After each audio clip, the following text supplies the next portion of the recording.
When you picture the world's oceans, what comes to mind? Probably this huge, wide open, maybe even lawless expanse, right? Well, you'd be wrong, because underneath that seemingly free surface, there's this incredible, invisible system, a universal language that keeps the entire maritime world from crashing into itself. I mean, really think about that for a second. There are no traffic lights, no stop signs, no lanes painted on the water. So how do these thousands of colossal ships, some of them miles long, and not exactly able to stop on a dime, manage to navigate the same space without constant disaster? The answer is a truly brilliant set of rules that every single mariner lives and breathes. So how does it all work? Well, it's all thanks to something called the International Regulations for Preventing Collisions at Sea, or as everyone calls them, the COLREGs. Today, we're going to break it all down. We'll start with the 3 golden rules that are really the core mindset. Then we'll get into the maritime pecking order, basically who has to move for whom. We'll look at the 3 most common ways ships meet at sea and the language of lights and sounds they use to talk to each other. And finally, we'll talk about why these rules are so critically important. Okay, before we dive into the specific if this, then that situations, we have to get into the right headspace. There are 3 foundational rules that are less about specific instructions and more about a fundamental philosophy for being on the water. These apply to everyone, all the time, no exceptions. First up is the big one, the rule of responsibility. And it's simple. Your number 1 job is to not hit anything, period. Even if you technically have the right of way, you are still 100% responsible for taking action to avoid a collision if the other guy isn't doing what he's supposed to. There's an old saying at sea, here lies the body of Jonathan Day, who died defending his right of way. The point is, your primary duty is to safety, not to being right. Next up, the rule of a proper lookout. Now this sounds super obvious, right? Pay attention. But it's so much more than that. This is about being actively aware, constantly. You have to use your eyes, your ears, and every piece of tech you've got. Radar, radio, you name it. On the water, you just can't afford to zone out, because the situation can change in a heartbeat. And the 3rd golden rule is safe speed. This one is so interesting because safe is not a number on a speedometer. It's completely relative. A speed that's perfectly fine on a clear day in the open ocean could be wildly reckless in a crowded harbor in the fog. It all depends on visibility, traffic, how well your own ship can turn and stop. You get the idea. It's all about context. All right, so you've got different kinds of boats out there. Sailboats, fishing boats, massive container ships. When they meet, how do they know who's supposed to move? Well, the COLREG set up a really clear pecking order, and it's all based on a single logical idea. Who can get out of the way most easily? And here is that pecking order, laid out nice and simple. At the very top of the food chain, you have a vessel that's not under command. Maybe its engine failed or its steering is broken. It physically cannot move, so everybody has to stay clear of it. Right below that, you've got vessels that are restricted in their ability to maneuver, like a ship laying a submarine cable. Then you have a fishing boat with nets in the water, then a sailboat using only wind. And who's at the very bottom? The power-driven vessel. Why? Because it's the most agile and has the most control. It's a beautiful, simple system. The more freedom you have to move, the more responsibility you have to give way to others. So what about when 2 ships of the same type meet, say 2 regular powerboats? Well, for that, the COLREGs give us 3 basic scenarios.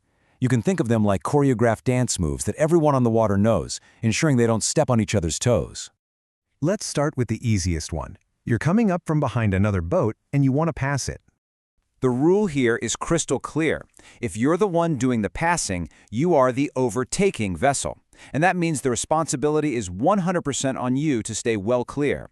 You can pass on the left, you can pass on the right, but you must stay out of their way.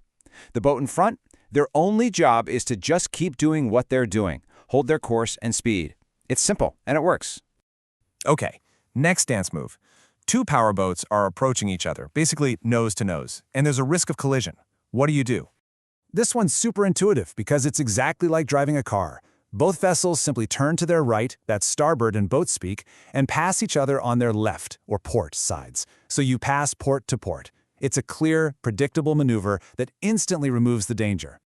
And finally, we have the one that causes the most confusion, and is probably the most dangerous, the crossing situation. This is when the paths of 2 boats are going to intersect at an angle.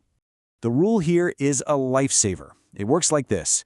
If you look to your right, your starboard side, and you see another boat that's on a collision course, you must give way. You are the give-way vessel. You have to take early and obvious action to avoid them, usually by slowing down or turning to your right to pass behind them. The other boat, the one on your left, is the stand-on vessel. They have the right of way, and their job is to maintain their course in speed. Think of it like a four-way stop, where the car to your right always gets to go first. Now, all these rules are great during the day, but how do ships communicate their status and, more importantly, their intentions, especially at night or in thick fog? Well, they use a universal language of lights and sounds that any mariner, anywhere in the world, can understand. A ship's lights at night are like a secret code that tells you exactly what it's doing. The most basic and important ones are the side lights, a red light on the port or left side, and a green light on the starboard or right side. This creates a brilliant and simple system. If you see another boat's green light, think green means go, you have the right of way. If you see their red light, think stop, you are the give-way vessel and you need to stay clear. Ships also talk to each other using their whistles or horns. It's a simple code. One short blast from a horn means I'm turning to my right. Two short blasts means I'm turning to my left.